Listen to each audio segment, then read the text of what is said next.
कभी भी handle bar को बिल्कुल पास से नहीं पकड़ना है, कम से कम एक फिंगर दूर से पकड़ना है। इसके दो फायदे हैं। पहली बात तो तुम्हारे ब्रेक पैड्स हैं वो इतने नहीं घिसेंगे। थ्रॉटल कंट्रोल से मेरा मतलब ये नहीं कि एक्सीलेटर देना सीख जाओ तुम्हारी बाइक में। थ्रॉटल कंट्रोल का सबसे प्राइम एग्जांपल, हमेशा अपने से आगे का देखो ना कि तुम्हारे सामने का। आई am a big fan of this engine now भाई साहब। 150 में टाइम नहीं लगता भाई। हाँ क्यों नहीं। खुद के लिए राइड करो, किसी को दिखाने के लिए मत करो। पता चला तुम अच्छे से निकल गए लेकिन वो किसी कॉर्नर पे या किसी टर्न पे फिसल गया। तो hello guys, welcome back to my channel. मैं हूं देवांश और आप लोग देख रहे हो देवांश 457। सिटी से हम लोग आ चुके हैं बाहर और 2-3 दिन बाद हमने अपनी अप्पी को निकाल लिया है बाहर। 2-3 दिन से खड़ी थी, कोल्ड स्टार्ट हो चुकी है। अभी अपन लोग हाईवे पे प्रॉपरली गर्म है। तो आज के इस वीडियो में तुम लोग के साथ कुछ टिप्स में तुम लोग के साथ शेयर करने वाला हूँ जो तुम लोग को एक प्रॉपर एक अच्छा राइडर बनाने वाली है। So in this video I will be sharing top 5 tips that how you can be a good rider और how you can ride like a pro on the streets. So चलो video को start करते हैं, let's go. तो सबसे पहली tip जो मैं तुम लोग को देने वाला हूँ वो ये है कि कीप योर ईगो असाइड। जब भी तुम ईगो में राइड करोगे ना तो तुम्हारा स्टेट ऑफ माइंड बिल्कुल भी नॉर्मल नहीं रहेगा। और अगर तुम ऐसे डिस्ट्रैक्टेड स्टेट ऑफ माइंड के साथ राइड करोगे ना तो तुम्हारे साथ मिसअप होने के चांसेस बढ़ जाएंगे। तो हमेशा जब भी तुम राइड करो, always ride without your ego. अपना ईगो घर पर छोड़ के आओ, समझ रहे हो? तभी तुम पीसफुली राइड एंजॉय कर पाओगे। और प्रीवियसली तुम मेरी ग्रुप राइड में भी तुम लोगों ने सुना होगा कि मैं हमेशा यही चीज़ बोलता हूँ कि राइड फॉर योर सेल्फ। पता है, खुद के लिए राइड करो, किसी को दिखाने के लिए मत करो। क्योंकि किसी को दिखाने के चक्कर में ही सबसे ज़्यादा एक्सीडेंट होते हैं। हमेशा रोड पर फोकस रहो, अपनी सराउंडिंग्स को अच्छे से समझो, तुम्हारा इन्वायरमेंट कैसा है, कैसी जगह पर हो, पूरा फुल्ली अवेयर रहकर राइड किया करो। सो ऑलवेज भाई अपना मेंटल स्टेट नॉर्मल रहा करो और काम रहा करो। जो तुम्हें कामली राइड करने में मज़ा आएगा ना, ऐसे वो तुम्हें कहीं आने ही नहीं वाला है। और ईगो साइड करने के लिए मैं इसलिए बोल रहा हूँ क्योंकि with great power comes great responsibility. अब तुम्हारे पास एक बहुत पावरफुल मशीन है ना, तो तुम्हें उसको उतनी ही कामली, उतनी ही रिस्पॉन्सिबली कंट्रोल भी करना आना चाहिए। ऐसा नहीं कि तुम्हारे हाथ में BMW S1000 RR आ गई है तो तुम बहस की टांग आप सबको पीछे कर दोगे, R15 वालों को छोड़ोगे ही नहीं तुम। मतलब वर्दी कंपटीशन ढूंढो। और वैसे भी मैं एक बात बताऊँ, जितनी ज़्यादा छोटी गाड़ी रहती ना आदमी को उतना ज़्यादा चुल्ला रहता है। कभी भी देखना तुम लोग के साथ वो कभी भी रेस नहीं लगाएगा जिसके पास अच्छी बाइक होगी। अच्छी बाइक से मेरा सेंस ये नहीं है कि हमेशा तुम्हारे पास एक सुपर बाइक होनी चाहिए। मैं बात कर रहा हूँ जो डे टू डे कम्यूटर्स रहते हैं, यहाँ जो बच्चे एक्टिवा पर या जुपिटर पर घूमते हैं ना, ये फालतू ही चेज़ करते हैं अच्छी बाइक दिख जाती है तो उनके साथ तुम्हें भी कभी भी ये कॉम्पिटिशन नहीं रखना है स्पीड का और इसका। क्योंकि एट द एंड तुम्हें मालूम है तुम उसे पीछे कर दोगे लेकिन फिर भी तुम लगा रहे हो रेस। पता चला तुम अच्छे से निकल गए लेकिन वो किसी कॉर्नर पे या किसी टर्न पे फिसल गया। तो इन चीज़ों को अवॉइड करने के लिए तुम्हें तुम्हारा ईगो साइड रखना पड़ेगा, तुम्हें अपना मेंटल स्टेट बिल्कुल क्लियर रखना पड़ेगा, तुम्हें फोकस्ड रहना पड़ेगा और तुम्हें काम रहना पड़ेगा। जब तुम काम रहोगे ना तो बहुत सारी चीज़ें सिंप्लीफाई हो जाती हैं। तो ये था मेरा पहला टिप। चलो अब दूसरी टिप की तरफ चलते हैं, इससे पहले थोड़ा सा पुल हो जाए।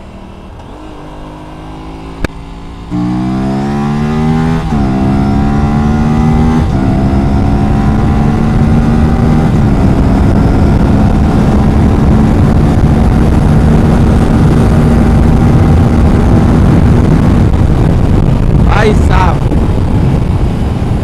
150 में टाइम नहीं लगता भाई, 150 में टाइम नहीं लगता इस मशीन में। व्हाट अ ट्रेमेंडस मशीन भाई। Aprilia, thumbs up for this भाई। What a brilliant machine. क्या मशीन बनाई है भाई अप्रिलिया ने ये। I am a big fan of this engine now. ये देखो देखो देखो।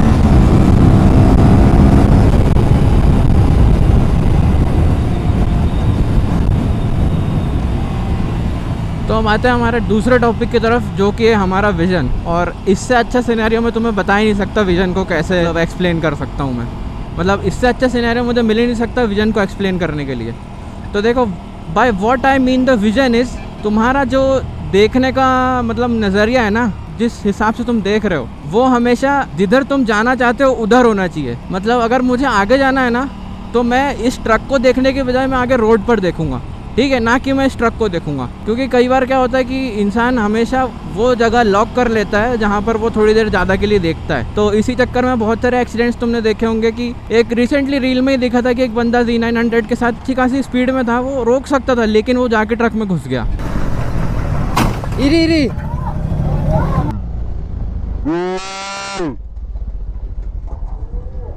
तो समझ रहे हो, ये सब चीज़ें विजन अच्छा रहेगा तो नहीं होगी। हमेशा क्लियर रखा करो सराउंडिंग के साथ। हमेशा मैं क्या बोल रहा हूँ, हमेशा तुम्हारी जो सराउंडिंग्स रहती हैं, जो इन्वायरमेंट है, उसको भांप लो, उसको एक्सपीरियंस कर लो कि कैसा है। उससे रिस्क ऑफ एक्सीडेंट्स भी कम हो जाएंगे। और हमेशा कम से कम 10 से 7 मीटर का ब्रेकिंग डिस्टेंस मेंटेन करना चाहिए किसी भी गाड़ी से। वो बाइक भी हो सकती है, वो कार भी हो सकती है, वो ट्रक भी हो सकता है, वो कुछ भी हो सकता है। तो हमेशा लगभग अपना इतना कह दो कि 7 से 10 मीटर के बीच में तुम्हारा एक ब्रेकिंग डिस्टेंस होना चाहिए। हमेशा अपने से आगे का देखो, ना कि तुम्हारे सामने का। सामने से मतलब तुम्हें यहाँ नहीं देखना, तुम्हें आगे देखना है, समझ रहे हो। तुम्हारा आगे का जब विजन क्लियर रहेगा ना, तो तुम्हारे पास टाइम रहेगा सोचने के लिए। वो मैं एक्सप्लेन करना चाह रहा हूँ। तुम जितनी ज़्यादा दूर देखोगे ना, उतनी ज़्यादा तुम्हारे पास रिएक्शन टाइम रहेगा। अब मान लो मैं जैसे ये भैया के पीछे चल रहा हूँ, अब इनने ब्रेक कर दिया, अब मेरे पास कितना कम टाइम था। वहीं अगर मैं इनको पहले दूर से देखता हुआ आता तो मुझे पता चल जाता है कि ये करने क्या वाले हैं। और अगर इनकेस ये पैनिक ब्रेकिंग कर देते या लेफ्ट राइट टर्न ले लेते तो मेरे पास टाइम रहता कि मैं अपने आप को, अपनी गाड़ी को आराम से संभाल पाऊँ। ये थी टिप्स मेरी विजन के लिए कि तुम कैसे अपना विजन ठीक रख सकते हो ताकि तुम लोग अवेयर रहो, ताकि तुम अपना मिस हैप के टाइम पर जो कुछ भी हो तो तुम्हारा जो रिएक्शन टाइम रहे वो इतना रहे कि तुम अपनी गाड़ी को संभाल लो, ब्रेक कर लो। तो चलते हो अपन अपनी तीसरी टिप की तरफ। तो देखो, हमारा तीसरा टॉपिक है थ्रॉटल कंट्रोल। तो थ्रॉटल कंट्रोल का मतलब क्या है? थ्रॉटल कंट्रोल से मेरा मतलब ये नहीं कि एक्सीलेटर देना सीख जाओ तुम्हारी बाइक में। By throttle control what I mean is, तुम जब थ्रॉटल दे रहे हो तो तुम्हारी गाड़ी कैसे बिहेव कर रही है, तुम जब डिसेलरेट कर रहे हो तो तुम्हारी गाड़ी कैसा बिहेव कर रही है, तुम ये समझो तुम्हारे थ्रॉटल से। क्योंकि ज़रूरी नहीं है कि अगर तुम्हें गाड़ी चलाना आती है या तुम्हें थोड़ा बहुत रोलिंग करना आ गई है तो तुम बहुत अच्छे से राइड कर लोगे। और सबसे प्राइम एग्जाम्पल थ्रॉटल कंट्रोल का मैं तुम्हें बताऊँ क्या हो सकता है। थ्रॉटल कंट्रोल का सबसे प्राइम एग्जांपल,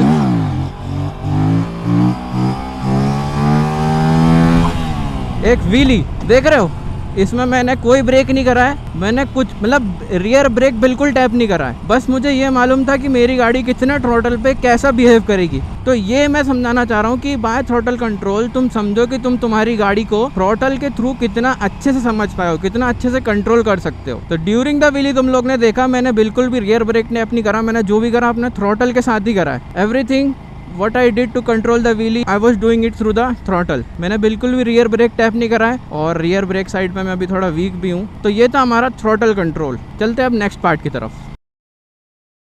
जो मेरा अगला टिप है वो है इंजन ब्रेकिंग। सिर्फ ब्रेक्स की वजह से ही तुम तुम्हारी गाड़ी को स्लो नहीं कर सकते हो, तुम तुम्हारी गाड़ी को ब्रेक्स के अलावा इंजन ब्रेकिंग की मदद से भी स्लो कर सकते हो। इंजन ब्रेकिंग क्या होता है वो तुम्हें पहले प्रैक्टिकल बताता हूँ। Right now I am in 4th gear, 4850 की स्पीड है।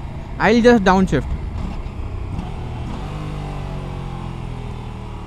गाड़ी स्लो हुई ना, तो this is called engine braking. ये इंजन ब्रेकिंग एक क्लचलेस क्विक शिफ्टिंग का अपोजिट पार्ट है ना, डाउन शिफ्टिंग, वो भी कह सकते हो तुम इजी लैंग्वेज में। क्लचलेस डाउन शिफ्टिंग अगर तुम्हें आती है तो तुम इंजन ब्रेकिंग भी समझ जाओगे। लेकिन इंजन ब्रेकिंग तुम्हें करनी कब है? इंजन ब्रेकिंग तुम्हें जब करनी है जब तुम्हें, जैसे मान लो अब आगे आने वाला है, टर्न आने वाला है, तो ज़रूरी नहीं है कि मैं क्लच चाप के मेरा ब्रेक दबाऊंगा तभी मेरी गाड़ी स्लो होगी। I will just down shift. फिर जब मुझे एकदम डेड स्टॉप पे आना है या मुझे बहुत स्लो होना है तब मैं ब्रेक का यूज़ करूँगा। इसके दो फ़ायदे हैं। पहली बात तो तुम्हारे ब्रेक पैड्स हैं वो इतने नहीं घिसेंगे, और दूसरी बात ये एक स्किल है जो तुम्हें मास्टर करनी पड़ेगी, और ये बहुत अच्छी स्किल है, पता है। This will help you in slowing down बहुत सारे सिनेरियोज़ में जहाँ पर ज़रूरत नहीं है कि तुम्हें ब्रेक ही करना पड़े। You can simply just drop your gear, हो गया मैं slow. This is called engine braking. तो थ्रॉटल कंट्रोल के बाद एक ये चीज़ है जो तुम्हें आनी चाहिए, जो कि है इंजन ब्रेकिंग। लगभग मुझे लगता है समझ में आ गया होगा by what I mean engine braking. Engine braking का मतलब तुम्हारी गाड़ी सिर्फ ब्रेक से ही स्लो नहीं हो सकती, तुम अपने इंजन के रिवर्स टॉर्क को भी यूज़ कर सकते हो to slow down your bike. कैसे? I am not using the brake, I am just down shifting from 50 I am now at 17, 18, 19। समझ रहे हो? गाड़ी को कभी भी रोकने के लिए इंजन ब्रेकिंग का यूज़ नहीं किया जाता। लेट मी क्लियर दिस, ठीक है। गाड़ी को स्लो डाउन करने के लिए तुम इंजन ब्रेकिंग का यूज़ कर सकते हो। जैसे मेरे सामने कोई गाड़ी आ रही, फॉर एग्जांपल जैसे वो उतनी दूर ग्रीन बोर्ड है, मुझे दिख रहा है वो स्लो है, डाउन शिफ्ट। हो गया मैं स्लो। अब मुझे जब डेड स्टॉप पे आना है तो आई जस्ट ब्रेक, समझ रहे हो? तो इसको बोलते हैं इंजन ब्रेकिंग। आई होप ये तुम लोगों को बहुत ईजी सी चीज़ है, समझ में आ गई हो आराम से। और क्लचलेस क्विक शिफ्टिंग वाला वीडियो अगर तुम लोग ने नहीं देखा है तो तुम लोग वो वाला वीडियो जाके देखो, टॉप राइट कॉर्नर में कहाँ डाला होगा, नहीं तो ये वीडियो है और लिंक्स तुम्हें डिस्क्रिप्शन में मिल जाएंगी। तो आराम से जाओ देखो, वहाँ पर तुम्हें क्लचलेस शिफ्टिंग और डाउन शिफ्टिंग दोनों ही आएगी। और क्लचलेस डाउन शिफ्टिंग का ही एक पार्ट है इंजन ब्रेकिंग। सो गाइस, जो मेरी अगली टिप है वो है बेसिकली तुम्हारी राइडिंग पोजीशन। तो मैं बस सिंपली तुम्हें बता देता हूँ कि तुम्हें बैठना कैसे है ताकि तुम ऑप्टिमली अच्छे से राइड कर पाओ, जिससे तुम्हारे को स्ट्रेस भी नहीं हो, हाथ पाँव भी ना दुखे, शोल्डर भी ना दुखे। बैठने के लिए तुम्हें सबसे पहले क्या करना है, व्हेनेवर यू सिट, बिल्कुल ऐसा गाड़ी के टैंक से चिपक कर कभी मत बैठना। 2 फिंगर लगभग पीछे बैठो और हमेशा थोड़ा पीछे खसक के बैठना, ठीक है? सेकेंडली, अब तुम बैठ चुके हो गाड़ी पर, जैसे कि तुम लोग देख पा रहे हो मैं थोड़ा पीछे बैठा हूँ। Now what? अब बैठने के बाद तुम्हारे हाथ हमेशा हैंडल बार पे आएंगे। हैंडल बार को तुम हमेशा बिल्कुल ऐसे पास से नहीं पकड़ोगे, बिल्कुल डेड स्टार्ट से नहीं पकड़ोगे, हमेशा थोड़ा सा दूर, हमेशा थोड़ा सा दूर। अगर तुम ऐसे पकड़ोगे तो तुम हाई स्पीड्स में गाड़ी को अच्छे से स्टेबली चला पाओगे, और जो कि टैंक स्लेपर होते हैं जिसमें तुम्हारा हैंडल पूरा ऐसा हो जाता है, इस चीज़ से तुम बच पाओगे। पहले क्या करना है, पहले तुम्हें बिल्कुल टैंक से चिपक कर नहीं बैठना है, हमेशा 2 से 3 फिंगर पीछे बैठना है फॉर मोर स्टेबिलिटी। और स्टेबिलिटी चाहिए, कभी भी हैंडल बार को बिल्कुल पास से नहीं पकड़ना है, कम से कम 1 फिंगर दूर से पकड़ना है। इससे क्या होगा, तुम टैंक स्लेपर अवॉइड कर पाओगे। अब तुम बैठ गए हो, तुम्हारे हाथ हैंडल बार पर आ चुके हैं। अब क्या, to avoid shoulder and back pain, तुम्हें तुम्हारा वेट तुम्हारे हाथों से कहीं और शिफ्ट करना पड़ेगा। तो वो कैसे करोगे? अब वो तुम कैसे करोगे मैं तुम्हें बताता हूँ। Whenever you sit on the bike, हमेशा आफ्टर सिटिंग तुम्हें जो तुम्हारा टैंक है वो यहाँ से हमेशा अपनी थाई से ग्रिप करना है, ताकि तुम्हारा पूरा का पूरा लोड जो है कि वो तुम्हारे शोल्डर्स पर ना आए। तो जब तुम ऐसे बैठोगे और थाई से ग्रिप करोगे, जो तुम्हारा वेट है वो डिस्ट्रीब्यूट हो जाएगा। तो rather than coming on your shoulders और योर एल्बोज, वेट डिस्ट्रीब्यूट हो गया अब, तो तुम थोड़ा कंफर्टेबली बैठ पाओगे। और as you can see it is a sports bike, so इसमें थोड़ा सा कमिटेड पोस्चर है। To optimally distribute the weight, what you can do is grip your tank with your thighs. इससे तुम थोड़ा ज़्यादा स्टेबली बैठ पाओगे, तुम तुम्हारी गाड़ी से थोड़ा ज़्यादा कनेक्टेड रहोगे। हाँ, कौन सी गाड़ी? ये अप्रिलिया RS 457। कौन सी कंपनी? ये अप्रिलिया की है। अच्छा, कंपनी का नाम ही है? हाँ, ये अप्रिलिया कंपनी का नाम है, RS 457 बाइक का नाम है। एक तो फोटो भेज दो यार हमारे। हाँ हाँ, क्यों नहीं।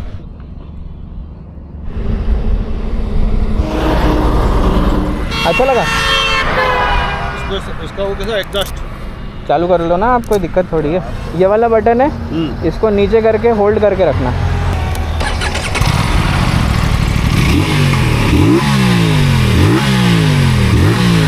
वीडियो बनाऊंगा इसकी। हाँ, अरे बिल्कुल ठीक है जनरल साहब, बिल्कुल बिल्कुल सीओर में अपना। बिल्कुल। जय श्री राम। जय श्री राम।